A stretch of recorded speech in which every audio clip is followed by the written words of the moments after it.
이야기를 사랑하는 여러분, 안녕하세요. 따뜻한 이야기 코너에 오신 것을 환영합니다. 이곳은 진심을 담아 이야기를 들려드리는 공간입니다. 편안한 마음으로 감동과 반전이 가득한 특별한 이야기를 즐겨주세요.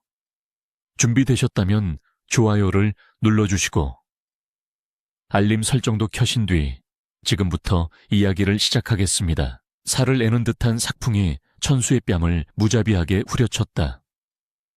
터져버린 입술 사이로 비릿한 핏물이 흘러내렸으나 그는 거친 숨을 몰아쉬며 오로지 앞을 향해 내달릴 뿐이었다.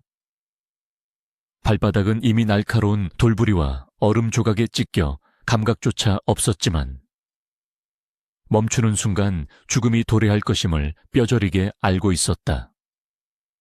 등 뒤에서는 횃불을 든 추격대들의 고함소리와 사냥개들의 흉포한 짖는 소리가 점점 더 가까워지고 있었다.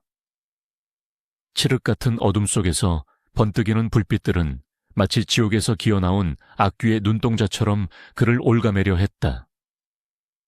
천수는 다리가 풀려 넘어질 뻔한 위기 속에서도 정신을 잃지 않으려 입술을 꽉 깨물며 눈 덮인 상기를 기어오르듯 달렸다. 심장이 터질 듯한 고통이 가슴을 죄어왔지만 공포가 육체의 한계를 억지로 끌어올리고 있었다.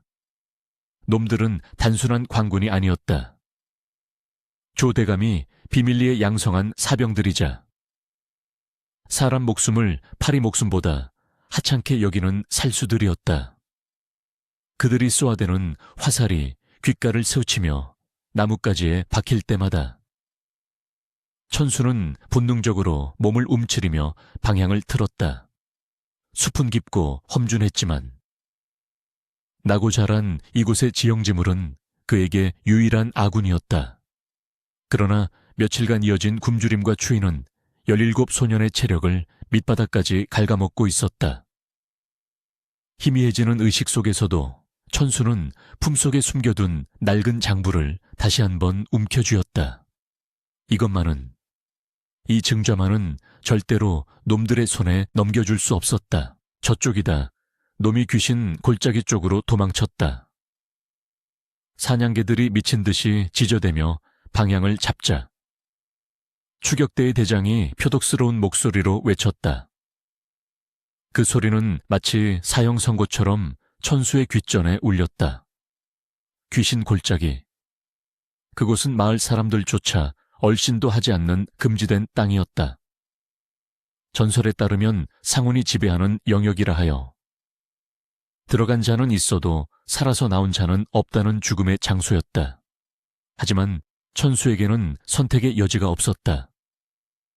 뒤로 돌아가 개죽음을 당하느니 차라리 알 수 없는 운명에 몸을 던지는 편이 나았다. 그는 망설임 없이 가시덤불이 우거진 금단의 숲으로 몸을 던졌다.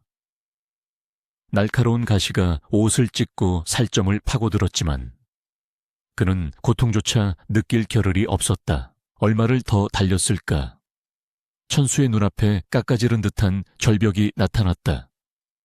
발 아래로는 끝이 보이지 않는 심연이 입을 벌리고 있었고 차가운 바람만이 윙윙거리며 올라오고 있었다. 더 이상 나아갈 곳은 없었다. 막다른 길이었다.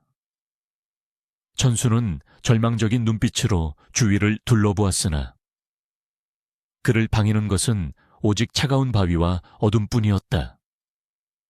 뒤이어 숲을 헤치고 나타난 추격대들이 그를 반원 형태로 포위하기 시작했다. 십수명의 장정들이 내뿜는 살기가 매서운 겨울바람보다 더 차갑게 천수를 압박해왔다.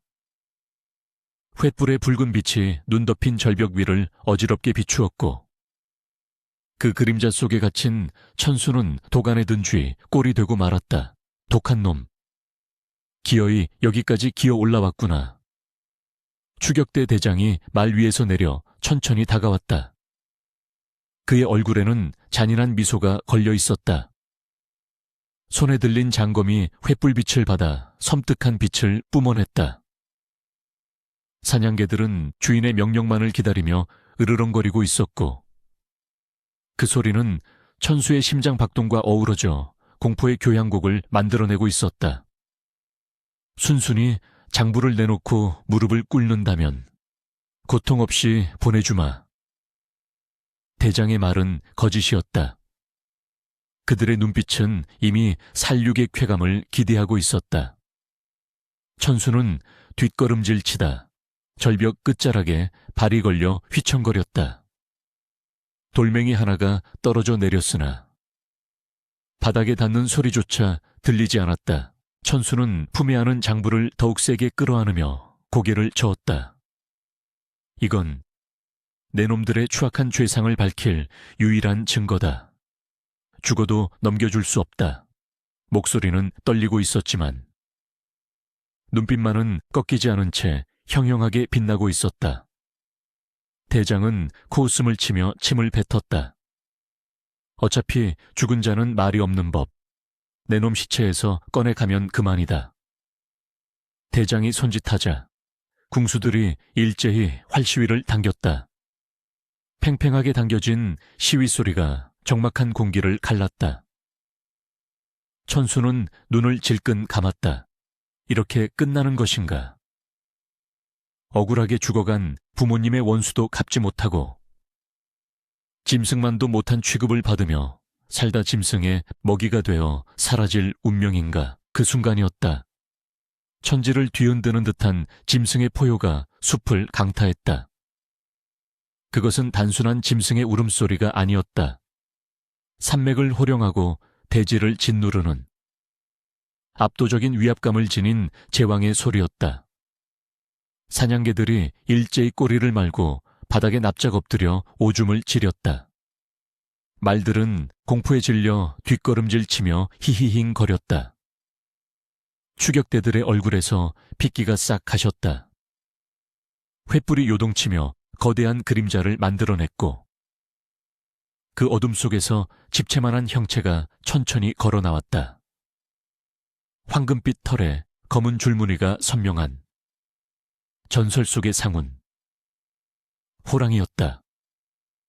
놈의 눈은 횃불보다 더 강렬하게 타오르고 있었다. 모두가 얼어붙은 그 순간 천수는 믿을 수 없는 광경을 목격했다.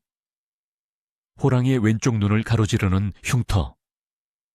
그것은 6개월 전 자신이 덫에서 구해준 바로 그 새끼 호랑이가 지니고 있던 상처와 똑같았다. 불과 반년 사이에 저토록 거대하게 자랄 수 있단 말인가 아니면 이것이 바로 산신의 조화인가. 호랑이는 천수와 추격대 사이를 가로막고 섰다. 그 거대한 등판은 마치 태산처럼 천수를 보호하고 있었다. 호랑이는 천수를 향해 으르렁거리는 대신 놈들을 향해 날카로운 송곳니를 드러내며 위협적인 소리를 내뱉었다. 그것은 명백히 천수를 지키려는 의지였다. 대장은 공포에 질려 뒷걸음질 치면서도 떨리는 목소리로 소리쳤다. 쏘아라. 저 짐승을 잡아라. 하지만 궁수들의 손은 이미 사시나무 떨듯 떨리고 있어 조준조차 제대로 할 수 없었다. 호랑이는 그 틈을 놓치지 않았다. 바람보다 빠른 속도로 가장 가까이 있던 병사에게 달려들었다. 비명소리조차 지를 새 없이 병사의 목이 꺾였고 육중한 앞발이 휘둘러지자 장정 2명이 낙엽처럼 날아갔다. 붉은 선혈이 하얀 눈 위로 흩뿌려졌다. 그것은 사냥이 아니었다. 일방적인 도륙이었다. 인간이 감히 범접할 수 없는 야성의 힘 앞에서 조대감의 사병들은 무력한 허수아비에 불과했다. 천수는 멍하니 그 광경을 바라보았다. 피비린내가 진동하는 아수라장 속에서 호랑이는 춤을 추듯 우아하고 잔혹하게 적들을 유린하고 있었다. 그러나 대장은 노련했다. 혼란을 틈타등 뒤에 메고 있던 조총을 꺼내 들었다. 화약 냄새가 코를 찔렀다. 대장은 떨리는 손으로 심지에 불을 붙이고 호랑이를 겨냥했다. 호랑이는 다른 병사들을 처리하느라 대장의 움직임을 미처 보지 못한 듯했다. 안 돼. 천수는 자신도 모르게 소리치며 앞으로 뛰쳐나갔다. 이성이 마비된 상태에서 나온 본능적인 행동이었다. 그는 돌멩이를 집어 대장을 향해 온 힘을 다해 던졌다. 돌멩이는 대장의 어깨를 강타했지만 이미 방아소에는 당겨진 후였다. 탕 굉음과 함께 붉은 불꽃이 총구를 뿜어져 나왔다. 동시에 호랑이의 거대한 몸뚱이가 크게 휘청거렸다. 짐승의 고통스러운 비명이 밤하늘을 찢었다. 탄화는 호랑이의 어깨를 관통한 듯 붉은 피가 분수처럼 솟구쳤다. 호랑이는 고통 속에서도 마지막 힘을 짜내어 대장을 향해 도약했다. 대장은 비명을 지르며 절벽 아래로 추락했고 그의 비명소리는 어둠 속으로 빠르게 사라졌다. 남은 병사들은 대장이 사라지자 혼비백산하여 무기를 버리고 숲속으로 도망치기 시작했다. 고요가 찾아온 절벽 위에는 거친 숨소리만이 남았다.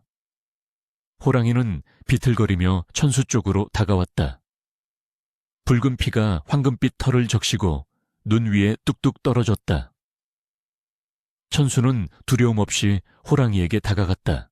그 거대한 맹수가 지금은 상처 입은 가련한 생명으로 보였다.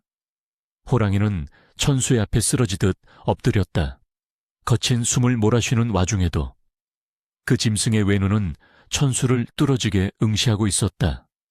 마치 나를 기억하느냐라고 묻는 듯했다. 천수는 떨리는 손을 뻗어 호랑이의 피 묻은 털을 조심스럽게 어루만졌다. 따뜻하고 거친 감촉이 손끝에 전해졌다. 네오였구나. 그때 그 녀석이 천수의 눈에서 뜨거운 눈물이 흘러내렸다. 자신이 살린 작은 생명이 이제는 자신을 살리기 위해 목숨을 걸었다는 사실이 가슴을 먹먹하게 했다. 하지만 감상에 젖어 있을 시간이 없었다. 도망친 병사들이 더 많은 지원군을 끌고 올 것이 분명했다. 총소리는 숲 전체에 울려 퍼졌고 곧 더 많은 횃불이 산을 에워쌀 것이다. 호랑이도 그것을 아는지 고통스러운 신음과 함께 몸을 일으켰다. 그리고는 절벽 아래쪽, 덩굴로 가려진 좁은 틈새를 향해 고개를 지식였다. 그곳은 짐승들만이 다니는 비밀 통로인 듯했다. 천수는 호랑이의 뜻을 알아차렸다. 같이 가자는 거니? 호랑이는 대답 대신 천수의 옷자락을 살짝 물어당겼다. 선택은 하나뿐이었다. 인간들의 세상에서 버림받은 소년과 인간의 무기에 상처 입은 짐승. 이제 두 존재는 운명을 함께해야 했다. 천수는 품속의 장부를 다시 한번 단단히 여미고 상처 입은 호랑이를 부축하듯 곁에 섰다. 어깨에서 흘러내리는 호랑이의 피가 천수의 옷을 적셨지만 그는 개의치 않았다. 이제 더 이상 혼자가 아니라는 사실이 그에게 알 수 없는 용기를 불어넣어 주고 있었다. 그들은 서로에게 의지한 채 덩굴이 우거진 틈새로 몸을 숨겼다. 좁고 습한 통로를 지나자 눈보라가 들이치지 않는 깊은 동굴이 나타났다. 하지만 이곳은 안전지대가 아니었다. 호랑이의 상처는 깊었고 천수의 체력은 고갈되었다. 밖에서는 여전히 추격대의 고함 소리가 들려오고 있었다. 천수는 어둠 속에서 호랑이의 거친 숨소리를 들으며 생각했다. 오늘 밤 우리는 살아남을 수 있을까 하니 반드시 살아남아야 했다. 이 거대한 친구를 위해서라도, 그리고 자신의 억울한 삶을 되찾기 위해서라도. 소년과 호랑이는 그렇게 세상으로부터 잊힌 깊은 어둠 속으로 돌아올 수 없는 길을 떠나고 있었다. 오늘 들려드릴 이야기는 순수한 창작물로 오직 오락과 감상을 위한 내용이며 실제 인물이나 사건과는 전혀 관련이 없음을 알려드립니다. 동굴 안의 비릿한 피냄새는 천수의 기억을 6개월 전 그 끔찍했던 여름날로 되돌려 놓았다. 당시 천수는 조 대감댁의 수많은 노비들 중에서도 가장 천대받는 마구간직이었다. 매일 새벽 달기 울기도 전에 일어나 말똥을 치우고 여물을 썰어 바치는 것이 그의 일과였다. 대감의 애마인 적토가 먹는 콩죽이 천수가 먹는 보리밥보다 훨씬 기름졌으니 그의 처지는 실로 짐승만도 못한 것이었다. 부모도 없이 마구간 귀퉁이에서 굴러먹으며 자란 그에게 이름다운 이름이 있을 리 만무했다. 그저 천수라는 이름도 명이 길어지라고 지나가던 스님이 지어준 것이었으나 대감댁 사람들은 그를 개똥이라 부르며 멸시하곤 했다. 그날은 유난히 무더운 날이었다. 조 대감은 며칠 전부터 기력이 쇠하다며 산삼을 구해오라고 불호령을 내렸다. 전문 신만이들도 혀를 내두르는 험한 산세를 핑계로 다들 몸을 사리자 불똥은 가장 만만한 천수에게 튀었다. 내 놈이 평소에 산을 잘 탄다고 들었다. 오늘 해가 지기 전까지 산삼 한 뿌리라도 캐오지 못하면 내 놈 등가죽을 벗겨 북을 메울 테니 그리 알아라.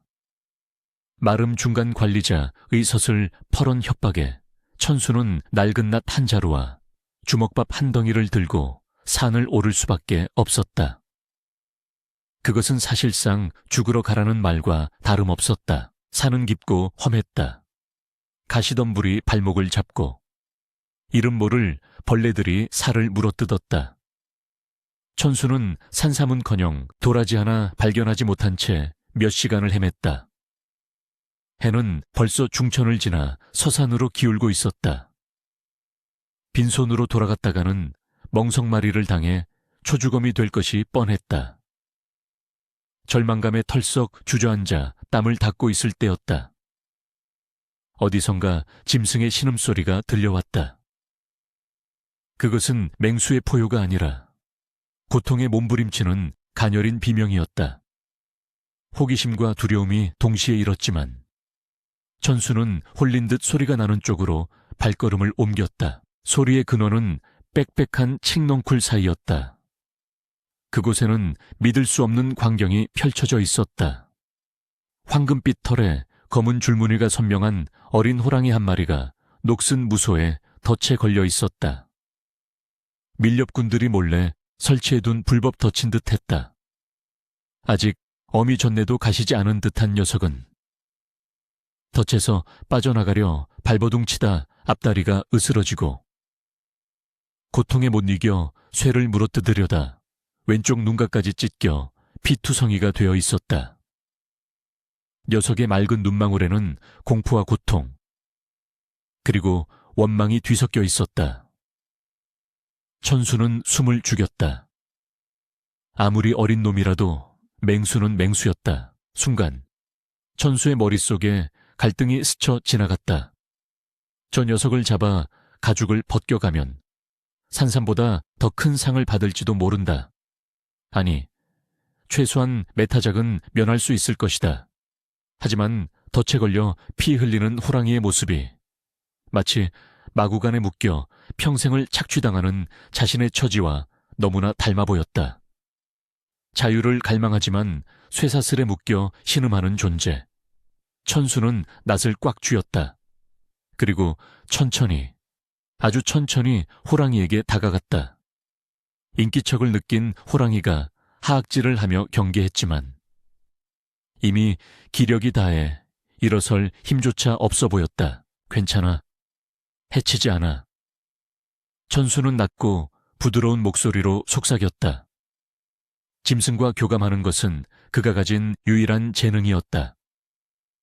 마구간의 사나운 말들도 천수의 손길이 닿으면 순한 양이 되곤 했다. 그는 호랑이의 눈을 똑바로 응시하며 천천히 손을 뻗었다. 신기하게도 호랑이는 저항을 멈추고 천수를 바라보았다. 그 눈빛은 애원을 담고 있었다. 천수는 조심스럽게 덫의 용수철을 살폈다. 오래되어 녹이 슬었지만 장력은 여전히 강했다.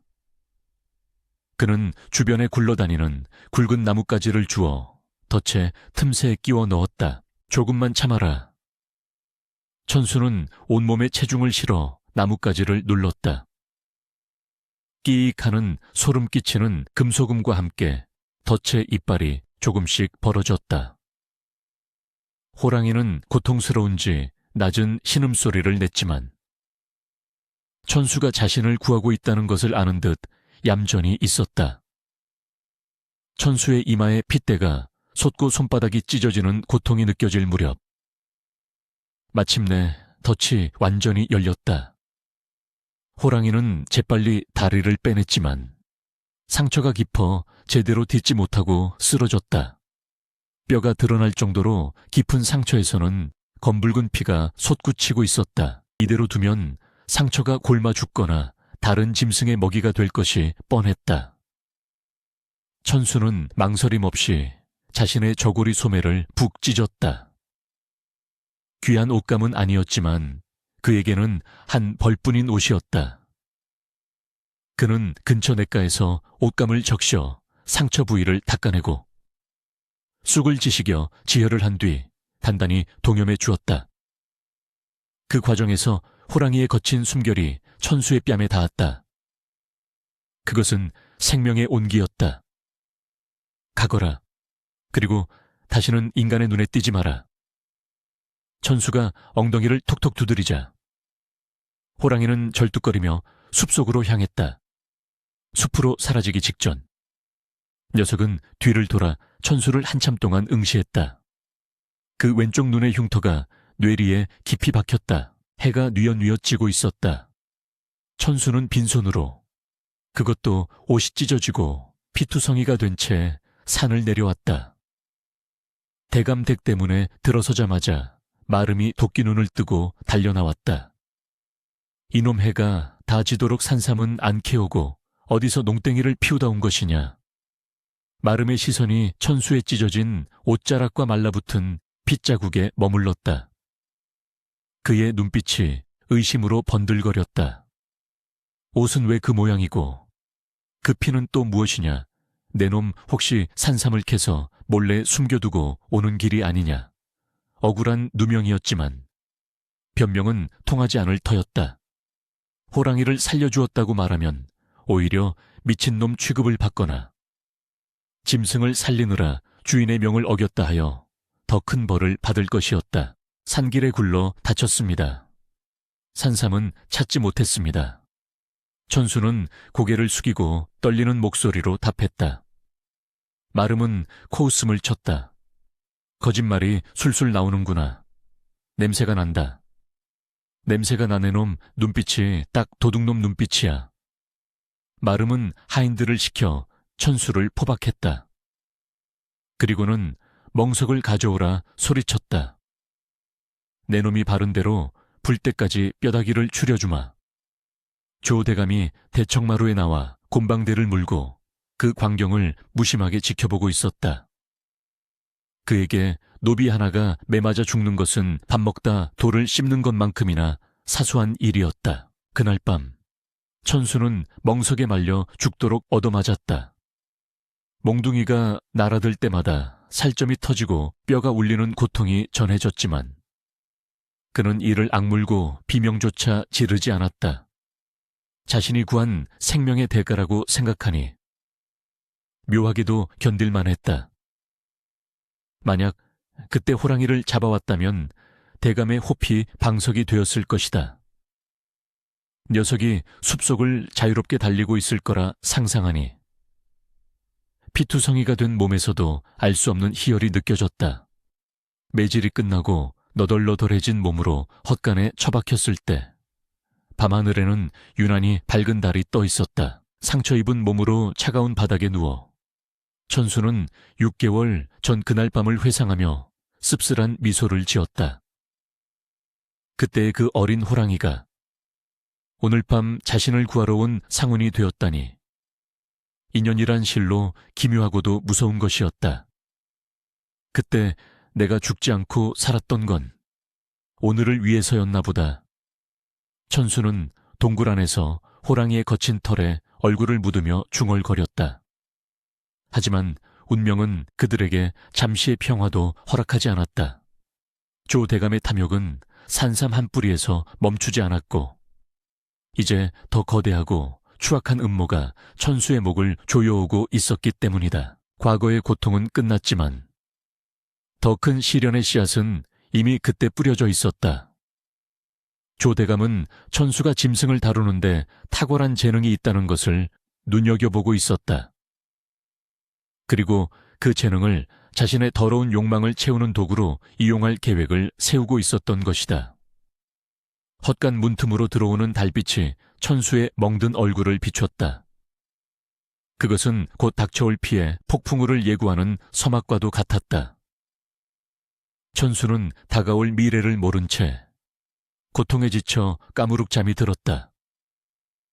꿈속에서는 거대한 호랑이가 나타나 그를 등에 태우고 구름 위를 달리고 있었다. 계절이 바뀌어 산천초목이 붉게 물드는 가을이 깊어갔으나 천수의 삶은 여전히 혹독한 겨울과도 같았다.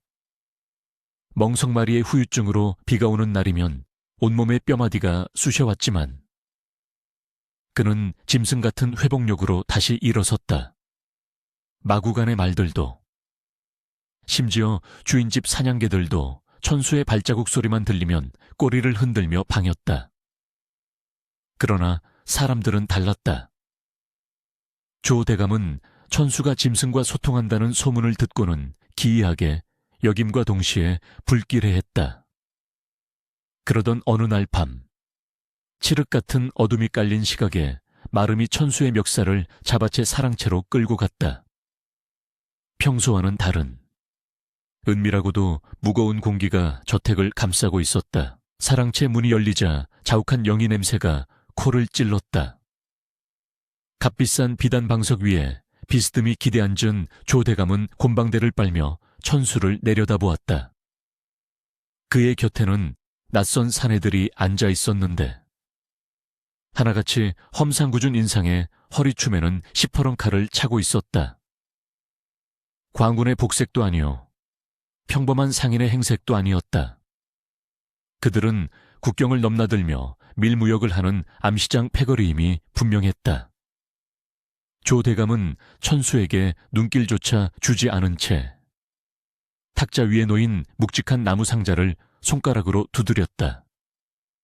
그 안에서 둔탁한 금소금이 들려왔다. 내 놈이 그 끈질긴 목숨을 가진 천수더냐. 조 대감이 연기를 내뿜으며 입을 열었다. 그의 목소리는 나직했지만 소름 끼치는 위압감이 서려 있었다. 천수는 바닥에 머리를 조아리며 대답했다. 그러하옵니다. 대감마님. 조 대감은 묘한 미소를 지으며 말을 이었다. 들리는 소문에 의하면 내 놈이 짐승의 길을 잃고 죽을 자리에서도 살아 돌아오는 재주가 있다더구나. 내 너에게 그 재주를 쓸 기회를 주려 한다. 그것은 호의가 아니었다. 덫에 걸린 짐승을 바라보는 사냥꾼의 눈빛이었다. 이번에 이분들을 모시고 국경 너머로 물건을 좀 옮겨야겠다. 조 대감의 말에 천수의 등줄기에 식은땀이 흘렀다. 국경을 넘는다는 것은 곧 죽음을 의미했다. 더구나 정해진 관도가 아닌 험준한 산맥을 타야만 가능한 일이었다. 그곳은 호랑이와 표범, 그리고 산적들이 우글거리는 무법지대였다. 대감마님, 소인은 그저 마구간지기일 뿐입니다. 길 안내라니요. 당치도 않습니다. 천수가 엎드려 읍소하자 옆에 있던 칼잡이 중 하나가 낄낄거렸다. 안내라기보다는 밥이지. 호랑이 밥. 조 대감은 껄껄 웃으며 손사래를 쳤다. 말이 험하구려. 밥이라니. 우리 천수는 귀한 길잡이가 될 걸세. 대감의 본심은 명백했다. 험한 산길에서 맹수나 산적을 만나면 가장 앞장선 천수를 미끼로 던져주고 그 틈에 도망치거나 물건을 지키겠다는 심산이었다. 천수는 주먹을 꽉 쥐었다. 인간의 탈을 쓰고 어찌 이리 잔혹할 수 있단 말인가. 자신의 목숨은 저들의 돈벌이를 위한 소모품에 불과했다. 거절해야 했다. 죽더라도 이곳에서 죽는 게 나았다. 못하겠느냐? 조대감의 목소리가 낮게 깔렸다. 천수는 침묵으로 저항했다.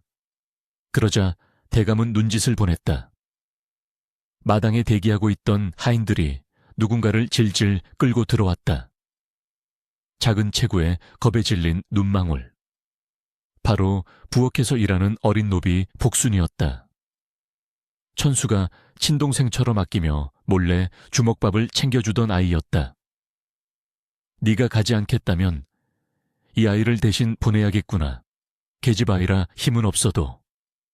사리연의 짐승들이 더 좋아하지 않겠느냐. 조대감의 잔인한 말에 천수의 이성이 끊어질 듯 팽팽해졌다. 복순이는 사시나무 떨듯 떨며 천수를 바라보았다. 오라버니, 살려주세요. 아이의 울음 섞인 목소리가 천수의 가슴을 후벼 팠다. 비겁하고 치졸한 협박이었다. 하지만 천수에게는 힘이 없었다. 그가 거절하는 순간 복순이는 끔찍한 운명을 맞이할 것이다. 조대감은 인간이 아니었다. 탐욕에 눈이 멀어 타인의 고통을 즐기는 악귀였다. 천수는 입술을 깨물어 피를 흘리며 고개를 들었다. 그의 눈빛은 더 이상 순종적인 노비의 것이 아니었다. 증오와 살기로 이글거리고 있었다. 가겠습니다. 천수가 한자 한자 씹어뱉듯 말했다. 대신 복순이는 건드리지 마십시오. 그리고 돌아오면 제 면천을 약속해 주십시오. 조대감은 만족스러운 듯 무릎을 쳤다. 오냐. 약속하마. 네가 살아서 돌아온다면 내 너를 자유의 몸으로 만들어주지. 그것은 지키지 않을 약속이었다. 대감의 눈에는 어차피 죽은 목숨인데 무슨 약속인들 못하랴 라는 비웃음이 담겨 있었다. 천수도 그것을 알고 있었다. 하지만 지금은 선택의 여지가 없었다. 다음 날 새벽. 비밀스러운 행렬이 준비되었다. 수레에는 쌀가마니로 위장한 상자들이 가득 실려 있었다. 상자 틈새로 새어나오는 매캐한 냄새는 화약 냄새가 분명했다. 조대감은 나라에서 엄격히 금지한 무기를 밀수출하여 막대한 이득을 챙기려 하고 있었다. 이 사실이 발각되면 삼족이 멸할 중죄였기에 그는 목격자인 길잡이들을 살려둘 생각이 애초부터 없었을 것이다. 천수는 낡은 집신을 고쳐 신고 허리춤에는 녹슨 단검 하나를 찼다. 그것이 그에게 주어진 유일한 무기였다. 행렬은 어둠을 틈타 마을을 빠져나갔다. 천수는 대열의 맨 앞에 섰다. 뒤따르는 칼잡이들의 감시 어린 시선이 뒤통수에 꽂혔다. 멀리서 복순이가 숨죽여 우는 소리가 들리는 듯했다. 마을 어귀를 벗어나자마자 험준한 산새가 그들을 맞이했다. 바람소리가 귀곡성처럼 울부짖는 아기 골짜기. 바로 그곳이 목적지였다. 천수는 하늘을 올려다보았다. 구름에 가려진 달빛이 희미하게 길을 비추고 있었다. 죽음의 행군이 시작되었다. 천수는 감각을 곤두세웠다. 숲의 냄새, 바람의 방향, 새들의 움직임 하나하나가 생사를 가르는 신호였다. 칼잡이들은 거들먹거리며 술병을 기울였지만 천수는 알고 있었다. 이 숲의 진짜 주인들이 우리를 지켜보고 있다는 것을. 숲을 사이로 번뜩이는 노란 눈동자들이 하나둘씩 늘어나고 있었다. 천수는 일부러 발걸음을 크게 하여 인기척을 냈다. 짐승들에게 경고를 보내는 것이었다. 오지 마라. 여기는 너희가 건드릴 먹잇감이 아니다. 그러나 피냄새를 맡은 짐승들의 본능을 언제까지 억누를 수 있을지는 미지수였다. 산 중턱에 이르렀을 때 조대감이 말을 타고 따라붙었다. 어이, 길잡이, 딴 생각 말고 똑바로 가라. 내 놈이 허튼 수작을 부리는 순간 저 뒤에 남겨진 계집아의 목숨은 없다는 걸 명심해라. 대감의 협박은 끊임없이 이어졌다. 천수는 대답 없이 묵묵히 걸음을 옮겼다. 마음속 깊은 곳에서 뜨거운 불길이 솟구쳤다. 언젠가 반드시 이놈의 목을 내 손으로 조르고 말리라. 그 분노가 그를 지탱하는 유일한 힘이었다. 그때였다. 숲속 깊은 곳에서 까마귀 떼가 갑자기 날아올랐다. 무언가 거대한 것이 움직이고 있다는 신호였다. 말들이 불안한 듯 콧김을 내뿜으며 발을 굴았다. 칼잡이들도 긴장하여 칼자루에 손을 올렸다. 천수는 걸음을 멈추고 흙바닥을 살폈다. 희미하지만 분명한 발자국, 거대한 고양이과 맹수의 것이었다. 그것도 한 마리가 아니었다. 놈들은 이미 포위망을 좁혀오고 있었다. 무슨 일이냐? 왜 멈추는 게냐? 뒤에서 호통 소리가 들려왔다. 조용히 하십시오. 천수가 낮지만 단호한 목소리로 말했다. 바람이 바뀌었습니다. 놈들이 냄새를 맡았습니다. 그의 말에 모두가 침을 꿀꺽 삼켰다. 조 대감의 얼굴에도 스치듯 두려움이 지나갔다. 하지만 탐욕은 두려움보다 강했다.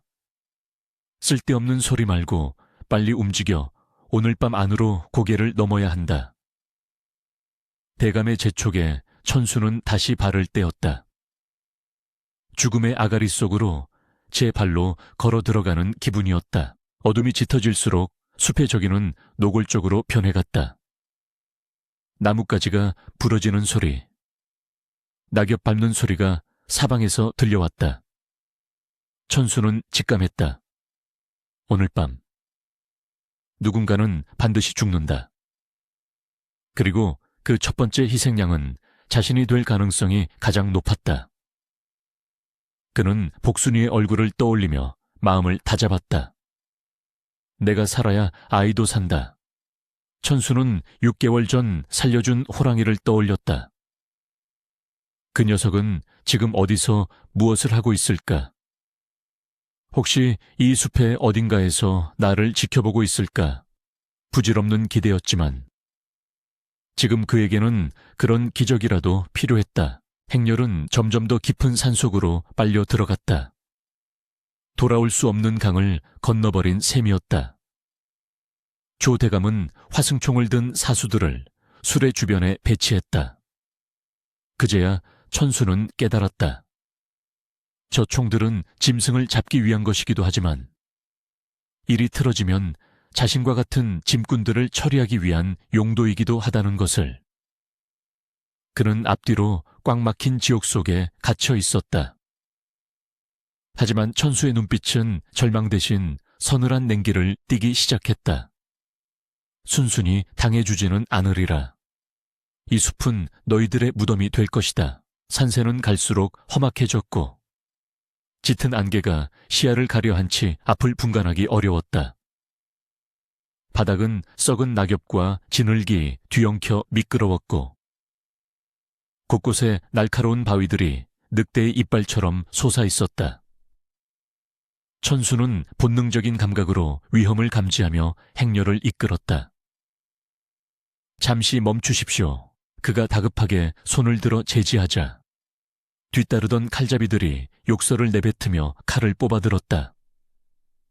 그러나 천수가 가리킨 곳을 본 순간 그들의 입이 떡 벌어졌다. 덤불 속에 맹독을 지닌 살모사들이 떼를 지어 또아리를 틀고 있었던 것이다. 모르고 지나갔다면 말들이 놀라 날뛰고 아수라장이 되었을 터였다. 천수의 활약은 거기서 멈추지 않았다. 짐승의 배설물 냄새만으로 늑대 무리의 이동 경로를 파악해 안전한 우회로를 찾아냈고 썩은 나뭇뿌리가 얽힌 함정을 피해 단단한 집안을 골라냈다. 처음에는 천수를 비웃던 용병들도 점차 그의 판단을 신뢰하기 시작했다. 이 비천한 노비 녀석이 산속에서만큼은 장군보다 낫다는 것을 인정한 셈이었다. 하지만 조 대감만은 달랐다. 그는 가마 안에서 편안히 앉아 행렬이 지체될 때마다 짜증 섞인 고함을 질러댔다. 이놈들아, 꾸물거리지 마라. 날이 어두워지기 전에 고개를 넘어야 한다지 않았느냐. 오후가 되자 빗방울이 떨어지기 시작했다. 흘길은 순식간에 진창으로 변했고 무거운 짐을 실은 수레바퀴가 자꾸만 헛돌았다. 가장 험난한 코스인 깔딱고개에 진입했을 때였다. 좁은 절벽길을 지나던 중 화약상자를 가득 실은 세 번째 수레의 바퀴가 미끄러운 바위에 걸려 튕겨나갔다. 중심을 잃은 수레가 절벽 쪽으로 기우뚱하며 미끄러지기 시작했다. 안 돼 내 물건. 조 대감이 비명을 질렀다. 수레를 잡고 있던 인부들은 공포에 질려 손을 놓고 뒷걸음질 쳤다. 수레가 떨어지면 귀중한 화약은 물론이고 연결된 말들까지 줄줄이 절벽 아래로 추락할 상황이었다. 그 순간 천수가 몸을 날렸다. 그는 미끄러지는 수레바퀴와 바위 사이에 자신의 어깨를 들이밀었다. 엄청난 무게가 그의 작은 체구를 짓눌렀다. 쇄골이 으스러지는 듯한 고통이 전신을 강타했다. 하지만 천수는 이를 악물고 버텼다. 핏줄이 터져 눈이 충혈되고 입술이 터져 피가 흘러나왔다. 어서 반대쪽을 밀어. 천수의 고함에 정신을 차린 인부들이 달라붙어 수레를 반대쪽으로 밀어 올렸다. 팽팽한 힘겨루기가 이어졌다. 천수의 발이 진흙 속으로 깊이 파고들었다. 마침내 수레가 균형을 되찾고 길 위로 올라왔다. 그러나 마지막 순간 튀어오른 수레바퀴가 천수의 오른발을 그대로 밟고 지나갔다. 우두둑 발가락 뼈가 부러지는 끔찍한 소리가 들렸다. 천수는 비명도 지르지 못한 채 바닥에 쓰러져 뒹굴었다. 극심한 고통에 눈앞이 하얗게 전멸했다. 식은땀이 비 오듯 쏟아졌고 다리는 불에 타는 듯 화끈거렸다. 숨조차 제대로 쉴 수 없는 고통 속에서 그는 자신이 목숨을 걸고 구해낸 수레를 올려다보았다. 조 대감이 허겁지겁 달려왔다. 천수는 대감이 혹시라도 자신의 상태를 걱정해 줄까 하는 아주 찰나의 기대를 품었다. 그러나 대감은 쓰러진 천수를 거들떠보지도 않고 수레 덮개를 열어젖혔다. 다행이다. 다행이야. 물건에는 이상이 없구나. 대감은 안도의 한숨을 내쉬며 상자를 쓰다듬었다. 천수의 희생 따위는 안중에도 없었다. 오히려 그는 흙바닥에 누워 신음하는 천수를 보며 인상을 찌푸렸다. 에이, 재수없게 길잡이 놈이 부주의해서 하마터면 큰일 날 뻔하지 않았느냐. 천수는 귀를 의심했다. 자신이 아니었다면 수레는 이미 절벽 아래 처박혀 있었을 것이다. 억울함에 목이 메었지만 대감은 혀를 차며 천수의 다친 발을 툭 걷어찼다. 엄살 피우지 말고 일어나라. 내 놈 때문에 시간이 얼마나 지체된 줄 아느냐. 뼈가 부러진 발에 충격이 가해지자 천수는 짐승 같은 비명을 질렀다. 하지만 대감은 눈 하나 깜짝하지 않았다. 쓸모없는 놈, 밥값을 하려면 똑바로 기어라. 그것이 조 대감에게 있어 천수의 가치였다. 쓰다 버리는 소모품. 고장나면 발길질이나 당하는 도구. 천수는 떨리는 손으로 땅을 짚고 일어섰다. 다친 발을 땅에 디딜 때마다 송곳으로 찌르는 듯한 통증이 올라왔지만 그는 절뚝거리며 다시 대열의 선두로 향했다. 인부들이 동정 어린 시선을 보냈지만 누구도 감히 대감에게 맞서지는 못했다. 천수의 마음속에서 무언가가 차갑게 식어가고 있었다. 그것은 주인에 대한 마지막 남은 충성심이자 인간에 대한 기대였다. 그는 묵묵히 피 묻은 발자국을 남기며 걷고 또 걸었다. 밤이 깊어 숲이 칠흑 같은 어둠에 잠기자 행렬은 숲속 공터에 짐을 풀고 야영 준비를 했다. 용병들은 모닥불 주위에 둘러앉아 술과 고기를 나누며 왁자지껄 떠들었다. 천수에게 던져진 것은 딱딱하게 굳은 주먹밥 한 덩이뿐이었다. 그는 구석에 쭈그리고 앉아 부어오른 발을 주무르며 고통을 참아내고 있었다. 그때 조 대감이 마름을 불러 무언가 귓속말을 했다. 마름은 곤란한 표정을 짓더니 이내 고개를 끄덕이고는 천수에게 다가왔다. 천수야, 대감마님 분부시다. 마름은 밧줄을 꺼내 들었다. 이 숲에는 호랑이가 많으니 네가 외곽에서 보초를 서야겠다. 그것은 보초가 아니었다. 미끼였다. 맹수가 나타나면 가장 먼저 공격당하도록 사람들의 안전지대 바깥에 묶어두라는 뜻이었다. 발도 다쳐서 도망도 못 갈 테니 딱 좋지 않으냐. 마름은 천수의 반항도 허락하지 않고 그를 질질 끌고 가 거대한 참나무 기둥에 묶었다. 모닥불의 온기가 닿지 않는 차가운 어둠 속 천수는 쇠사슬처럼 단단히 묶인 채 홀로 남겨졌다. 등 뒤에서는 용병들의 웃음소리가 들려왔지만 앞쪽 숲에서는 알 수 없는 짐승들의 울음소리가 들려왔다. 피냄새를 맡은 짐승들이 하나둘씩 모여들 것이 뻔했다. 조 대감은 자신의 안전을 위해 그리고 혹시 모를 짐승의 습격을 대비해 천수를 살아있는 경보기로 쓰려는 것이었다. 발의 통증보다 더 끔찍한 것은 뼈저린 고독과 배신감이었다. 천수는 밤하늘을 올려다보았다. 나뭇가지 사이로 보이는 별들이 시리도록 차가웠다. 나는 무엇을 위해 이렇게 살아야 하는가? 복순이를 지키기 위해 아니면 저 더러운 인간들의 방패막이가 되기 위해 눈물이 뺨을 타고 흘러내렸다. 그때 숲속 깊은 곳에서 두 개의 푸른 안광이 번뜩였다. 천수는 숨을 멈췄다. 늑대일까? 아니면 다른 무언가일까? 죽음의 그림자가 그를 향해 천천히 다가오고 있었다. 하지만 기이하게도 천수는 두렵지 않았다. 오히려 저 짐승들이 들이닥쳐 이 역겨운 인간들을 모조리 물어뜯어 죽이기를 바라는 마음이 꿈틀거렸다.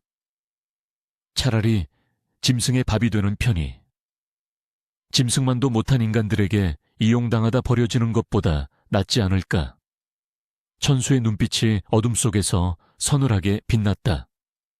그의 내면에서 순박했던 소녀는 죽고 복수심에 불타는 한 마리 야수가 깨어나고 있었다. 밤바람이 윙윙거리며 숲을 훑고 지나갔다.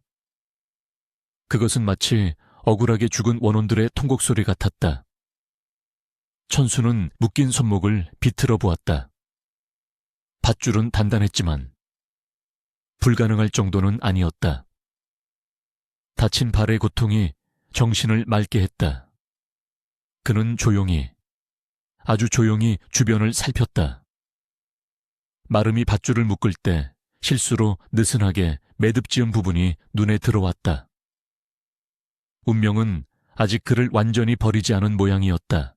밤이 깊어지자 모닥불도 사그라들고 사방은 쥐 죽은 듯 고요해졌다. 보초를 서던 용병들도 독한 술기운을 이기지 못하고 하나둘씩 골아떨어졌다.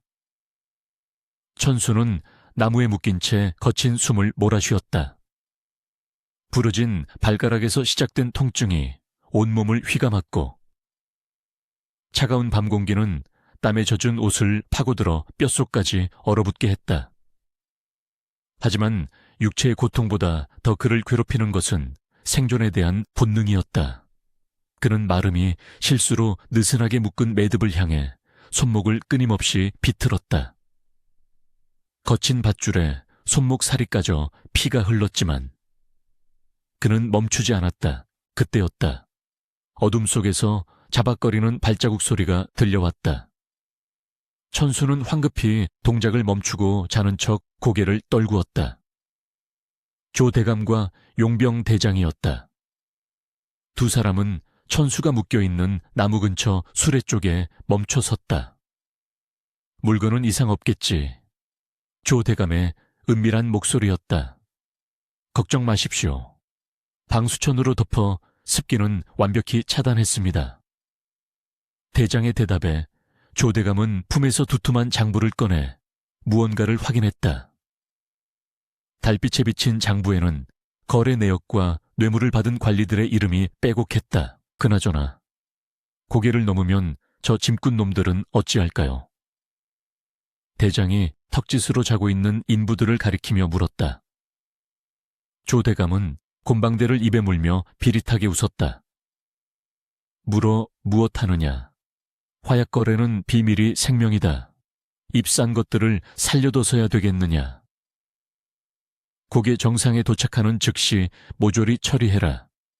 짐승밥으로 던져주면 흔적도 남지 않을 게다. 천수의 심장이 덜컥 내려앉았다. 예감은 했지만 직접 귀로 듣는 살해 모이는 차원이 다른 공포였다. 특히 저 절름발이 놈부터 죽여라. 눈빛이 영 마음에 안 들어. 조 대감이 천수 쪽을 흘깃 보며 말했다. 천수는 숨소리조차 낼 수 없었다. 그들은 자신을 단순히 이용하다 버리는 것이 아니라 철저하게 입막음용으로 제거하려는 것이었다. 조 대감은 확인을 마친 장부를 잠시 수레 위. 천수의 손이 닿을락말락한 거리에 올려두고는 온 매무새를 다듬었다. 날이 밝는 대로 출발한다. 실수 없도록 해라. 두 사람은 다시 막사 쪽으로 발길을 돌렸다. 기회는 지금뿐이었다. 저들이 잠들기를 기다렸다가는 날이 발가목이 베일 것이 뻔했다. 천수는 눈을 번쩍 떴다. 수레 위에 놓인 저 장부. 저것만 있으면 조 대감의 약점을 쥘 수 있다. 아니, 저것이 있어야만 억울하게 죽어갈 동료들과 복순이를 구할 수 있었다. 천수는 전 먹던 힘까지 짜내어 손목을 비틀었다. 하지만 밧줄은 생각보다 질겼다. 뼈가 걸려 빠지지 않았다. 천수는 독한 마음을 먹었다. 이 손 하나 버리더라도 목숨은 건져야 한다. 그는 엄지손가락을 손바닥 안쪽으로 억지로 꺾어 넣었다. 으드득 뼈가 어긋나는 소름 끼치는 소리가 났지만 천수는 비명을 삼키며 입술을 깨물었다. 입안 가득 비릿한 피맛이 퍼졌다. 탈골된 엄지 덕분에 손의 부피가 줄어들었고 마침내 피투성이가 된 손이 밧줄 사이로 빠져나왔다. 자유였다. 천수는 고통에 떨면서도 지체 없이 수레 위의 장부를 낚아채 품속 깊이 찔러 넣었다. 그리고는 묶여있던 밧줄을 뱀이 허물을 벗듯 빠져나왔다. 천수는 바닥을 기어서 어둠 속으로 스며들었다. 부러진 발을 질질 끌며 소리를 죽이려 애썼지만 바스락거리는 낙엽 소리까지 감출 수는 없었다. 야영지 외곽을 거의 벗어났을 무렵 불행히도 잠기 밝은 사냥개 한 마리가 고개를 들었다. 녀석은 킁킁거리며 냄새를 맡더니 이내 천수가 사라진 나무 쪽을 향해 맹렬하게 지저대기 시작했다. 멍멍멍 고요한 산속을 찢어발기는 소리였다. 무슨 일이야. 막사에서 용병들이 뛰쳐나왔다. 조 대감도 놀라 허둥지둥 달려왔다. 텅 빈 나무 기둥과 끊어진 밧줄, 그리고 사라진 장부. 상황을 파악한 조 대감의 얼굴이 불그락부르락해졌다. 저놈이 내 장부를 훔쳐갔다. 당장 잡아서 가죽을 벗겨 죽여라. 대감의 악에 바친 고함 소리가 메아리 쳤다. 횃불이 하나둘씩 켜지며 숲을 대낮처럼 밝혔다. 천수는 더 이상 숨죽일 필요가 없었다. 그는 숲을 향해 미친 듯이 달리기 시작했다. 부러진 발가락에서 전해지는 고통이 뇌를 찌르는 듯 했지만 아드레날린이 고통을 마비시켰다. 저기다 저쪽으로 뛰었다. 뒤에서 고함 소리와 함께 화살이 날아와 옆 나무에 박혔다. 윙윙거리는 소리가 귓가를 스쳤다. 천수는 가시덤불을 헤치고 바위를 뛰어넘으며 오직 앞만 보고 달렸다. 살아남아야 한다. 반드시 살아서 이 증거를 세상에 알려야 한다. 추격대는 끈질겼다.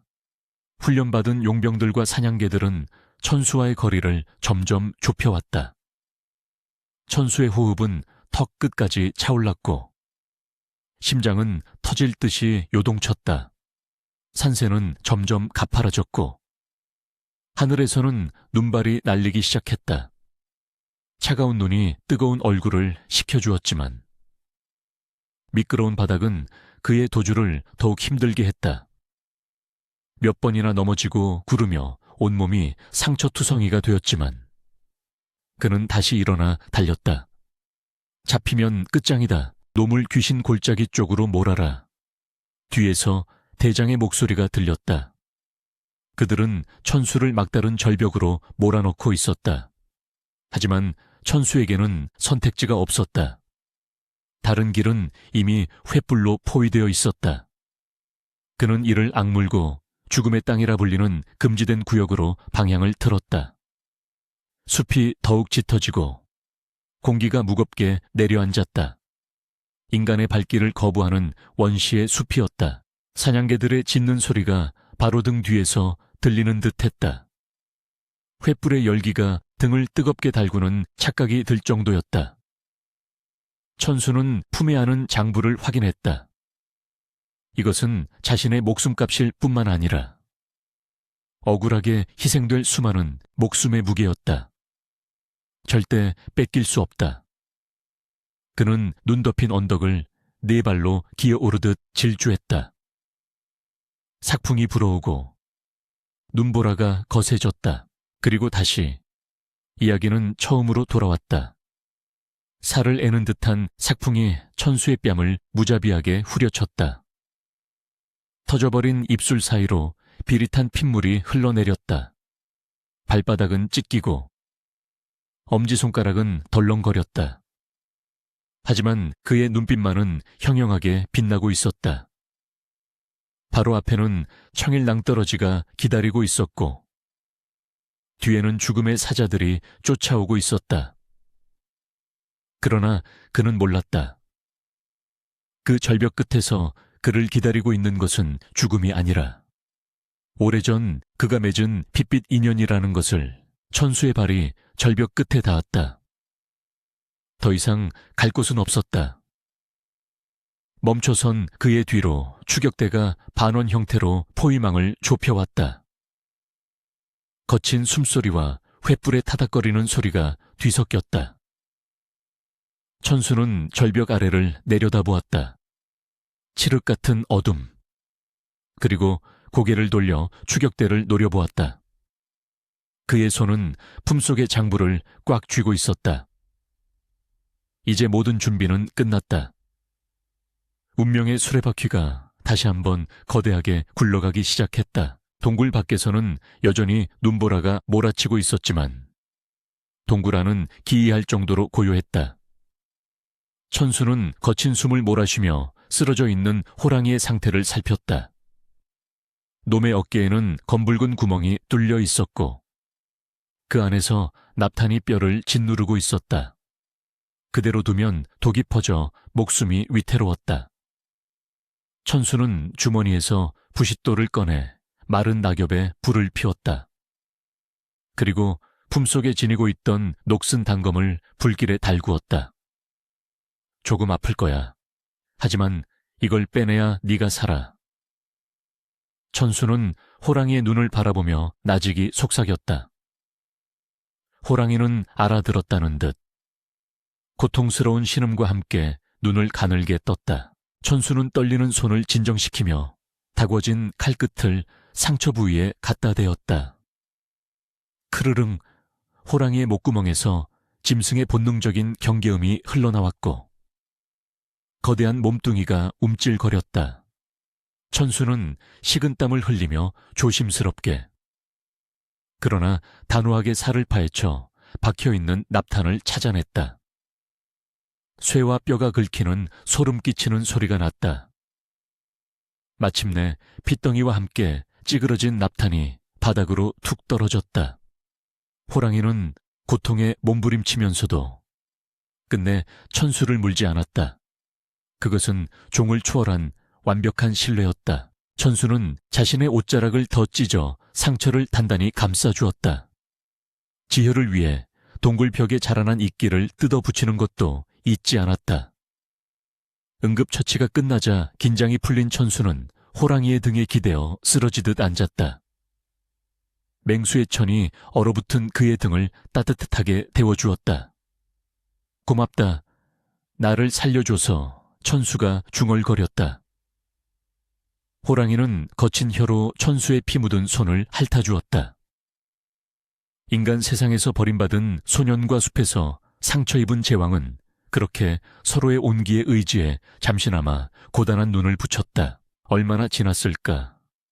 호랑이가 먼저 몸을 일으켰다. 놈은 아직 다리가 불편한 듯 절뚝거렸지만 눈빛만은 다시 예전의 형형함을 되찾고 있었다. 호랑이는 동굴 안쪽, 더 깊고 어두운 틈새를 향해 고개를 돌리고는 천수를 보며 낮은 울음소리를 냈다. 따라오라는 신호였다. 천수는 주저하지 않고 일어섰다. 이제 그에게 갈 곳은 이 호랑이가 이끄는 곳뿐이었다. 그들은 좁고 습한 바위 틈새를 지나 인간의 발길이 닿지 않은 지하 통로로 들어섰다. 통로는 미로처럼 복잡했고 바닥은 미끄러웠다. 하지만 호랑이는 망설임 없이 앞장섰다. 그 길은 짐승들만이 아는 바람의 길이었다. 한참을 걷자 축축했던 공기가 바뀌고 썩은 내가 코를 찌르기 시작했다. 단순한 동물의 사체 썩는 냄새가 아니었다. 그것은 훨씬 더 불쾌하고 원한이 서린 듯한 죽음의 냄새였다. 천수의 미간이 찌푸려졌다. 불길한 예감이 등골을 스치고 지나갔다. 마침내 통로가 끝나고 천장이 뚫려 희미한 빛이 들어오는 거대한 지하 공동공동이 나타났다. 그곳의 광경을 목격한 천수는 입을 틀어막고 주저앉고 말았다. 바닥에는 수십, 아니 수백 구가 될지도 모르는 백골들이 산을 이루고 있었다. 찢어진 삼벗 조각, 낡은 집신, 그리고 녹슨 짐짝들이 뼈무덤 사이에 널려 있었다. 이곳은 단순한 동굴이 아니었다. 조대감이 지난 수년간 밀무역을 위해 고용했다가 비밀 유지를 위해 살해하고 유기한 짐꾼들의 무덤이었다. 세상에 이럴 수가. 천수는 경악을 금치 못했다. 뼈들 사이에서 익숙한 물건이 보였다. 작년에 행방불명되었던 옆집 칠성이가 쓰던 두건이었다. 칠성이는 돈을 많이 벌어오겠다며 떠났는데 결국 이곳 차가운 돌바닥에서 짐승의 먹이가 되어 뒹굴고 있었던 것이다. 억울하게 죽은 원혼들의 비명이 귓가에 들리는 듯했다. 조대감은 짐승보다 더한 괴물이었다. 그는 사람을 쓰고 버리는 도구로 여겼고 그 흔적을 이 깊은 산속에 은폐해 왔던 것이다. 천수는 품속의 장부를 꺼내 떨리는 손으로 펼쳤다. 장부에 적힌 날짜와 인원수, 그리고 처리 완료라고 적힌 비정한 기록들이 눈앞에 참혹한 백골들과 정확히 일치했다. 이 장부는 단순한 뇌물 기록이 아니었다. 수많은 사람들의 목숨값이 적힌 살생부였다. 분노가 치밀어 올라 눈앞이 붉어졌다. 두려움은 사라지고 그 자리에 차가운 사리가 들어찼다. 이 사실을 세상에 알리지 못하고 죽는다면 자신 또한 저 뼈무덤의 일부가 될 것이었다. 호랑이는 뼈무덤 한가운데 우뚝 서서 천장을 향해 포효했다. 그 소리는 죽은 자들을 위한 진홍옥이자 산자들을 향한 선전포고였다. 호랑이 역시 알고 있었던 것이다. 자신의 영역을 더럽히고 무고한 생명들을 유린한 자들이 누구인지를. 녀석이 천수를 이곳으로 데려온 이유는 명백했다. 이 참상을 목격하고 놈들에게 그 대가를 치르게 하라는 뜻이었다. 천수는 호랑이의 옆에 섰다. 이제 둘은 단순한 생존의 동반자가 아니었다. 피로 맺어진 복수의 동맹이었다. 그때 천장이 뚫린 구멍 사이로 매캐한 연기가 스며들어오기 시작했다. 밖에서 무슨 일이 벌어지고 있는 것이 분명했다. 천수는 바위를 타고 올라가 틈새로 밖을 내다보았다. 숲 곳곳에서 검은 연기가 피어오르고 있었다. 조대감과 추격대가 놈들을 잡기 위해 산에 불을 지른 것이었다. 미친 놈들, 기어이 산을 다 태울 작정이구나. 천수는 이를 갈았다. 놈들은 증거를 인멸하고 자신들을 태워 죽이기 위해 수단과 방법을 가리지 않고 있었다. 하지만 그 불길은 오히려 천수에게 기회가 될 수도 있었다. 연기는 시야를 가릴 것이고 혼란은 놈들의 대열을 흐트러뜨릴 것이다. 천수는 다시 동굴 아래로 내려왔다. 호랑이가 푸른 안광을 빛내며 그를 기다리고 있었다. 준비됐니? 천수가 묻자 호랑이는 낮게 그르렁거리며 송곳니를 드러냈다. 천수는 장부를 다시 품 깊숙이 넣고 끈을 단단히 조염했다. 여기서 나갈 길은 놈들이 모르는 이 짐승의 길 뿐이다. 놈들이 우리를 사냥한다고 생각하겠지. 아니, 이제부터는 우리가 놈들을 사냥한다. 천수의 눈빛은 더 이상 도망자의 것이 아니었다. 그는 바닥에 떨어진 칠성이의 두건을 주워 머리에 질끈 동염했다. 죽은 자들의 분노까지 짊어지고 싸우겠다는 의지였다. 가자, 상군 샨준, 놈들에게 이 산의 주인이 누구인지, 그리고 죄 지은 자의 말로가 어떤 것인지 똑똑히 보여주자. 천수가 앞장서자 호랑이가 그 뒤를 따랐다. 억울한 원혼들이 잠든 동굴을 뒤로하고 소년과 호랑이는 연기가 자욱한 지옥 같은 숲으로 다시 걸음을 옮겼다. 이제 전세는 역전될 것이다. 어둠 속에 숨겨졌던 진실이 맹수의 발톱과 함께 세상 밖으로 드러날 순간이 다가오고 있었다. 매캐한 연기가 숲을 가득 메웠다. 조대감이 지른 불은 바람을 타고 빠르게 번져나갔지만 그것은 그들의 시야를 가리는 양날의 검이 되었다. 천수는 젖은 수건으로 코와 입을 막고 나무 위에서 그들을 내려다보았다. 혼란에 빠진 추격대는 대열이 흐트러진 채 우왕좌왕하고 있었다. 쿨럭쿨럭 아무것도 안 보인다. 놈들은 어디 있는 거야? 용병들의 고함 소리에는 짜증과 함께 스며나오는 공포가 섞여 있었다. 천수는 호랑이와 눈을 마주쳤다. 놈은 낮은 자세로 덤불 속에 숨어 붉은 안광만을 번득이며 사냥의 순간을 기다리고 있었다. 이제 이 숲은 사냥꾼과 사냥감이 뒤바뀐 죽음의 무대가 되었다. 천수는 발치에 있는 돌멩이를 집어 대열의 오른쪽 숲으로 힘껏 던졌다. 투둑, 나뭇가지가 부러지는 소리에 잔뜩 긴장해 있던 용병들의 시선이 일제히 그쪽으로 쏠렸다. 저기다 쏴라. 화살과 탄환이 허공을 갈랐다. 그 틈을 타 왼쪽 어둠 속에 숨어있던 호랑이가 번개처럼 튀어나갔다. 악 비명소리는 짧고 강렬했다. 대열의 가장 뒤쪽에 있던 용병 하나가 순식간에 시야에서 사라졌다. 남은 것은 바닥에 떨어진 횃불과 질질 끌려간 핏자국뿐이었다. 귀신이다. 상훈이 노했다. 동료가 소문 없이 사라지자 용병들 사이에 공포가 전염병처럼 퍼져나갔다.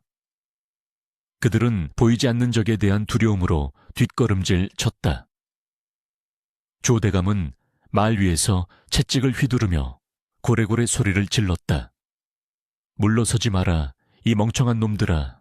고작 짐승 한 마리다 겁먹는 놈은 내 손에 먼저 죽을 줄 알아라. 대감은 본보기로 도망치려던 인부의 다리에 총을 쏘았다. 총소리에 모두가 움찔했지만 그들의 눈동자는 여전히 흔들리고 있었다. 천수는 나무 사이를 원숭이처럼 재빠르게 이동하며 그들의 심리를 쥐고 흔들었다. 그는 6개월 전 산삼을 캐러 다니며 파악해둔 지형을 완벽하게 이용했다. 썩은 나무가 있는 곳으로 그들을 유인해 함정에 빠뜨리고 벌집이 있는 곳에 돌을 던져 벌떼의 공격을 받게 했다. 숲 전체가 천수의 무기였다. 잘 훈련된 칼잡이들도 자연의 맹공과 보이지 않는 공포 앞에서는 오합지졸에 불과했다. 그들이 허둥대는 사이 호랑이는 그림자처럼 나타나 발목을 물어뜯고 다시 연기 속으로 사라졌다. 크악 살려줘. 또 한 명이 덩굴에 걸려 넘어지자마자 어둠 속으로 끌려 들어갔다. 이제 추격대의 숫자는 절반 가까이 줄어 있었다. 천수는 나무 위에서 숨을 골랐다. 발의 통증은 극심했지만 가슴 속에서는 뜨거운 희열이 솟구쳤다. 억울하게 짓밟혔던 약자의 방역. 그것은 생각보다 훨씬 짜릿하고 강렬했다. 조대감의 얼굴이 분노와 당혹감으로 일그러지는 것을 보는 것만으로도 고통을 잊을 수 있었다. 하지만 조대감도 호락호락하지 않았다. 그는 남은 정예 병력을 모아 원형진을 치고 방어 태세를 갖췄다. 등을 맞대라 놈들이 가까이 오지 못하게 불을 질러 그들은 주변 나무에 기름을 붓고 불을 붙여 방어벽을 만들었다. 화기가 치솟으며 호랑이도 쉽게 접근할 수 없게 되었다. 놈은 교활하게도 불을 이용해 자신들의 영역을 확보하려 했다. 천수는 입술을 깨물었다.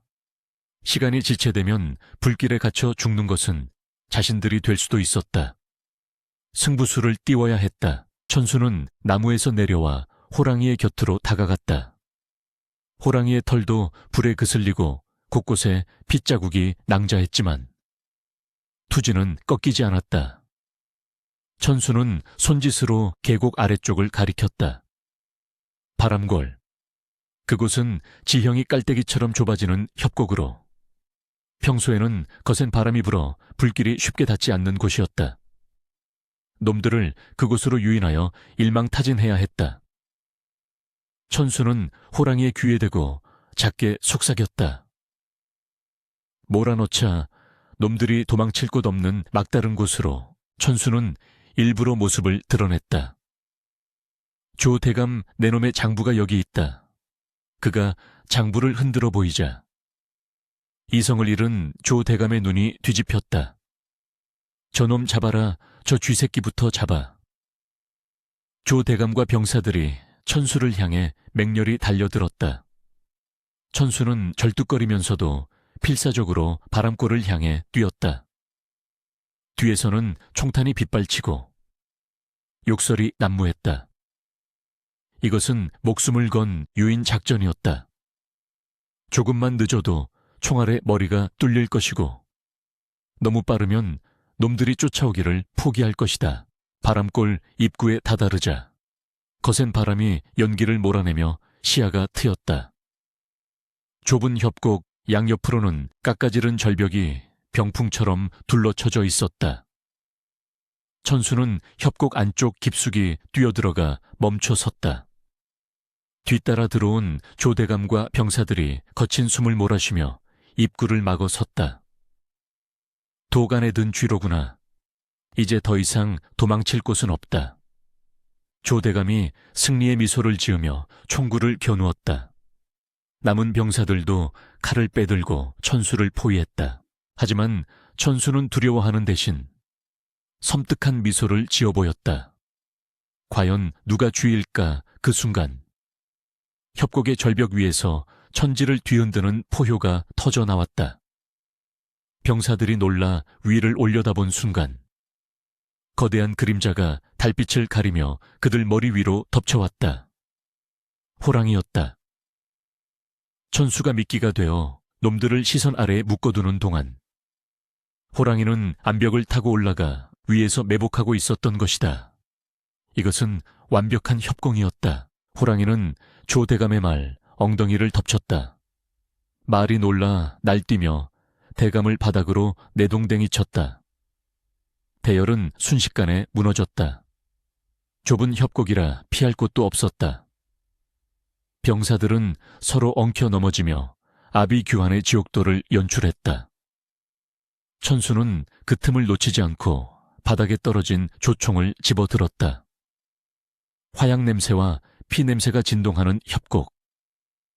이제 숨바꼭질은 끝났다. 오직 처절한 최후의 대결만이 남아있었다. 조 대감은 흑투성이가 된 채 비틀거리며 일어났다. 그의 옆에는 가장 실력이 뛰어난 호위무사 2명이 호랑이를 견제하며 칼을 겨누고 있었다. 호랑이도 섣불리 달려들지 못한 채 낮은 자세로 그들과 대치했다. 조 대감의 눈은 이제 광기로 번들거리고 있었다. 그는 허리춤에서 권총 단발 화승총을 꺼내 천수를 겨누었다.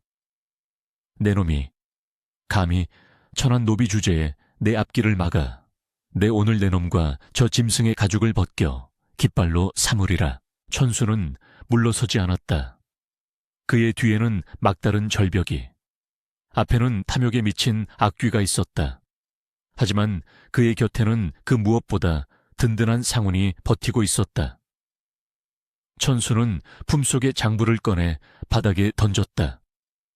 그 장부가 내 놈의 유언장이 될 것이다. 바람이 불어와 장부의 페이지를 넘겼다. 피로 얼룩진 페이지들이 파라락 소리를 내며 흩날렸다. 이제 돌이킬 수 없었다. 하늘도 그들의 싸움을 숨죽여 지켜보고 있었다. 숲을 태우는 불길은 점점 협곡 입구까지 다가오고 있었고 붉은 화마가 그들의 얼굴을 비추었다. 삶과 죽음의 경계가 희미해지는 순간 천수와 호랑이 그리고 조대감은 각자의 마지막을 건 일격을 준비하고 있었다. 협곡 안에는 팽팽한 긴장감이 감돌았다. 타오르는 숲의 열기가 바람골까지 밀려와 모두의 얼굴을 붉게 물들였다. 조대감은 덜덜 떨리는 손으로 총구를 천수에게 고정한 채 곁에 있는 호위무사들에게 앙을 썼다. 무얼 꿈을 대느냐. 당장 저놈의 목을 베란에 너희에게 금덩이를 안겨주겠다는데 어찌 주저하는 게냐. 그러나 무사들은 쉽게 움직이지 못했다. 눈앞에 버티고 선 거대한 호랑이의 위압감 때문이기도 했지만 천수가 던진 장부와 그의 눈빛에 서린 결기가 예사롭지 않았기 때문이었다. 천수는 호랑이의 등 뒤에 숨지 않고 당당히 앞으로 나섰다. 금덩이 웃기지 마라. 천수의 목소리는 차분하지만 힘이 있었다. 저 장부에는 너희들보다 앞서 고용되었던 자들의 이름이 적혀 있다. 그리고 그 옆에는 처리 완료라는 붉은 줄이 그어져 있지. 내가 조금 전 목격한 동굴 속의 백골들이 바로 그 증거다. 천수의 시선이 무사들을 일일이 훑었다. 너희도 일을 마치면 똑같은 신세가 될 것이다. 토사구팽. 사냥이 끝나면 사냥개를 삶아 먹는 것이 바로 저 조대감의 방식이다. 무사들의 눈동자가 흔들렸다. 그들도 조대감의 악랄한 성정을 익히 알고 있었기에 천수의 말이 터무니없는 거짓으로 들리지 않았다. 더구나 아까 숲에서 대감이 도망치는 동료를 주저없이 쏘아 죽이는 것을 똑똑히 보지 않았던가. 무사 중 우두머리가 슬그머니 칼끝을 내렸다. 대감, 저놈 말이 사실입니까? 저희도 쓰고 버릴 작정이셨습니까? 의심의 씨앗은 순식간에 싹을 틔웠다. 조 대감의 얼굴이 흑빛이 되었다. 그는 당황하여 소리쳤다. 거짓이다 천한 노비, 놈의 이간질이다. 내 너희를 얼마나 아끼는데 그런 짓을 하겠느냐. 하지만 그의 목소리는 갈라지고 있었고 식은땀이 비 오듯 흘러내렸다. 그것은 명백한 죄인의 모습이었다. 무사들은 서로 눈빛을 교환하며 슬금슬금 뒷걸음질 쳤다. 더 이상 조대감을 위해 목숨을 걸고 저 맹수와 싸울 이유가 없어진 것이다. 이 배은망덕한 놈들. 조대감은 자신이 고립되었다는 사실을 깨닫자 이성을 잃고 발광했다. 그의 눈에는 광기가 서렸다. 다 필요 없다. 내 손으로 모두 죽여버리면 그만이다. 그는 총구를 천수에게서 호랑이에게로, 다시 배신한 무사들에게로 돌리며 횡설수설했다. 궁지에 몰린 쥐가 고양이를 무니 그보다 더 위험한 것은 없었다. 그의 손가락이 반가수에 걸렸다. 살기가 폭발하는 순간이었다. 죽어라 다 죽어. 조 대감이 비명을 지르며 천수를 향해 반가쇠를 당겼다. 탕 굉음과 함께 총구에서 불이 뿜어져 나왔다. 천수는 눈을 질끈 감았다. 피할 수 없는 거리였다. 하지만 몸에 박히는 고통은 없었다. 대신 묵직하고 뜨거운 무언가가 그를 덮쳐 바닥으로 밀쳐냈다. 눈을 떴을 때 그의 앞을 가로막은 것은 거대한 황금빛 등판이었다. 호랑이가 천수를 대신해 몸을 날려 탄환을 받아낸 것이었다. 안 돼. 천수의 절규가 협곡을 울렸다. 총알은 호랑이의 가슴 깊이 박혔다. 하지만 상우는 쓰러지지 않았다. 놈은 고통을 분노로 승화시킨 듯 마지막 남은 생명을 불태워 조 대감을 향해 도약했다. 마치 하늘에서 내려온 징벌의 번개와도 같았다. 조 대감은 재장전할 새도 없이 공포에 질려 뒷걸음질치다 바닥에 나뒹굴었다. 오지마 저리가. 호랑이의 육중한 앞발이 조 대감의 가슴을 짓눌렀다. 으악, 갈비뼈가 부러지는 소리와 함께 조 대감의 비명이 터져 나왔다. 호랑이는 놈의 목을 물어뜯는 대신 그 압도적인 눈빛으로 놈을 내려다보았다. 놈의 눈에는 살육의 즐거움이 아닌 죄인을 단죄하는 엄숙함이 담겨 있었다. 조 대감은 그 눈빛에 압도되어 숨조차 제대로 쉬지 못하고 벌벌 떨었다.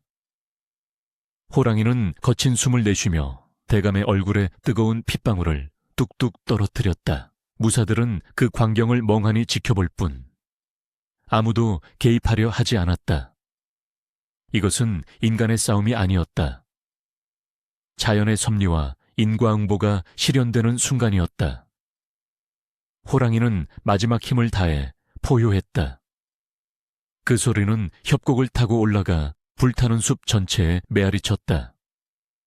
그리고는 서서히 힘이 빠진 듯 조 대감의 위로 무겁게 쓰러졌다. 그 육중한 무게에 눌린 조 대감은 기절한 듯 미동도 하지 않았다. 정적이 찾아왔다. 타닥거리는 불길 소리만이 유일한 소음이었다. 천수는 기어가듯 호랑이에게 다가갔다. 일어나, 제발 일어나. 그의 손이 호랑이의 피져준 털에 닿았다. 뜨겁고 끈적한 피가 멈추지 않고 흘러나오고 있었다. 호랑이는 희미하게 눈을 떠 천수를 바라보았다. 그 눈빛은 평온했다. 마치 자신의 빚을 다 갚았다는 듯, 그리고 이제 쉴 때가 되었다는 듯. 천수는 오열하며 호랑이의 머리를 끌어안았다. 승리했지만 그것은 너무나도 참혹한 승리였다. 무사들은 칼을 거두고 조용히 그곳을 떠났다. 아기는 심판받았고 영물은 쓰러졌다. 남은 것은 살아남은 자의 슬픔뿐이었다. 협곡 위로 검은 연기가 소용돌이치며 올라가 마치 승천하는 호랑이의 영혼처럼 하늘로 흩어졌다. 조 대감은 호랑이의 육중한 무게에 짓눌려 기절한 채 미동도 하지 않았다. 그의 탐욕스러운 야망도, 오만했던 권세도 거대한 상원의 주검 아래 깔려 산산조각이 났다. 하지만 천수에게 조 대감의 생사는 안중에도 없었다. 그는 피를 토해내며 꺼져가는 호랑이의 생명을 붙잡기 위해 안간힘을 쓰고 있었다. 안 돼. 제발. 눈 좀 떠봐. 천수는 자신의 옷을 벗어 호랑이의 가슴 구멍을 틀어막았다. 그러나 붉은 선혈은 멈추지 않고 손가락 사이로 끊임없이 흘러나왔다. 호랑이는 고통스러운 듯 가쁘게 숨을 몰아쉬었다. 그렁그렁하는 소리가 흉통을 울릴 때마다 천수의 가슴은 갈기갈기 찢어지는 듯했다. 녀석은 흐릿해져 가는 눈동자로 천수를 바라보았다. 그 눈빛에는 원망이나 후회는 없었다. 오직 자신의 짝을 지켜냈다는 안도감과 깊은 애정만이 담겨 있었다. 6개월 전, 덫에 걸린 자신을 구해준 작은 손길을 녀석은 잊지 않았던 것이다. 짐승은 은혜를 잊지 않는다 했던가. 녀석은 자신의 목숨으로 그 빚을 갚았다. 왜 그랬어? 나 같은 놈이 뭐라고? 천수는 호랑이의 거대한 머리를 끌어안고 오열했다. 뜨거운 눈물이 호랑이의 털 위로 뚝뚝 떨어져 빗물처럼 흘러내렸다. 호랑이는 마지막 힘을 짜내어 거칠고 따뜻한 혀로 천수의 젖은 뺨을 핥아주었다. 마치 울지 마라, 나는 괜찮다라고 위로하는 듯했다. 그 감촉이 너무나 생생해서 천수는 이 이별을 도저히 받아들일 수가 없었다. 시간이 멈춘 듯한 계곡의 차가운 빗방울이 떨어지기 시작했다. 하늘도 상훈의 죽음을 슬퍼하는지. 검은 구름이 몰려와 장대비를 쏟아부었다. 빗물은 호랑이의 몸에 묻은 피와 흙먼지를 씻어내고 숲을 태우던 화마의 기세마저 잠재웠다. 후. 호랑이가 길고 깊은 마지막 숨을 내뱉었다. 그리고는 팽팽했던 근육의 긴장이 풀리며 고개를 천수의 무릎 위에 툭 떨어뜨렸다. 황금빛으로 빛나던 눈동자의 광채가 서서히 사라지고 영원한 어둠이 찾아왔다. 에이악. 천수의 처절한 비명이 빗소리를 뚫고 협곡에 메아리쳤다. 그는 호랑이의 식어가는 몸을 붙들고 짐승처럼 울부짖었다. 세상 모든 것을 얻는다 한들 유일하게 마음을 나누었던 친구를 잃은 슬픔을 채울 수는 없었다. 승리는 했으나 천수의 손에 남은 것은 차가운 주검과 뼈저린 상실감뿐이었다. 그는 빗속에서 한참을 그렇게 넋이 나간 사람처럼 앉아 있었다. 새벽이 밝아오자 빗줄기가 가늘어지고 자욱했던 연기도 걷혔다. 멀리서 말발굽 소리와 함께 관군의 깃발이 보였다. 산불과 총성을 감지한 인근 관에서 포졸들이 출동한 것이었다. 그들은 협곡에 도착하여 처참한 광경을 목격하고는 말을 잇지 못했다. 수십 구의 시신, 불타버린 숲, 그리고 거대한 호랑이 시체 아래 깔린 조대감과 그 곁을 지키고 있는 피투성이 소년. 이게 도대체 무슨 변고란 말인가? 포교가 당혹스러운 표정으로 다가왔다. 그들은 먼저 기절해 있는 조대감을 끌어냈다. 대감은 다리가 부러지고 정신이 나간 상태였으나 목숨은 붙어 있었다. 포졸들이 호랑이의 사체에 손을 대려 하자 천수가 짐승 같은 눈빛으로 그들을 막아섰다. 손대지 마시오. 이분은 단순한 짐승이 아니오. 나를 구하고 산을 지키다 돌아가신 산신이오. 소년의 기백에 눌린 포졸들은 주춤거렸다. 그때 바닥에 뒹굴고 있던 피 젖은 장부가 포교의 눈에 띄었다. 포교가 장부를 주어 내용을 훑어보더니 안색이 창백해졌다. 그곳에는 조대감의 밀무역 내역뿐만 아니라 조정의 고관대작들에게 바친 뇌물 목록까지 상세히 적혀 있었다. 이것은 영모에 준하는 대죄다. 포교는 천수를 다시 보았다. 비천한 노비의 몰골을 하고 있었으나 그 눈빛만은 범접할 수 없는 위엄을 띠고 있었다. 천수는 품에서 주저앉아 호랑이의 눈을 감겨주었다. 약속하마, 네가 편히 쉴 수 있게 해주겠다고. 그리고 다시는 이런 비극이 일어나지 않게 하겠다고. 천수는 맹세했다. 조대감은 법의 심판을 받겠지만 죽은 호랑이는 돌아오지 않는다. 하지만 그의 희생이 헛되게 하지는 않으리라. 천수는 비틀거리며 일어섰다. 그의 다친 발은 퉁퉁 부어 감각이 없었지만 그는 더 이상 고통을 느끼지 못했다. 마음의 상처가 너무나 깊었기 때문이었다. 광운들은 조대감을 포박하여 함거에 실었다. 그리고 천수의 요청대로 호랑이의 사체는 훼손하지 않고 수레에 정중히 실었다. 행렬이 산을 내려가는 동안 천수는 수레 곁을 떠나지 않고 묵묵히 걸었다. 마을 사람들이 나와 그 광경을 지켜보았다. 그들은 거대한 호랑이의 죽음 앞에 경외심을 표하며 고개를 숙였다. 천수는 그들의 시선 속에서 결심했다. 이제 다시는 누군가의 노예로 살지 않겠다고. 그리고 이 산과 생명들을 지키는 파수꾼이 되겠다고. 조 대감의 사건은 온 나라를 뒤흔들었다. 천수가 가져온 장부와 동굴 속의 백골들은 움직일 수 없는 증거가 되었다. 관아의 엄정한 조사 끝에 조 대감은 참수형에 처해졌고 그의 재산은 몰수되어 억울하게 희생된 유가족들에게 분배되었다. 밀무역에 가담했던 관리들도 줄줄이 파직되거나 유배를 떠났다. 천수가 목숨 걸고 지켜낸 정의가 비로소 실현된 것이다.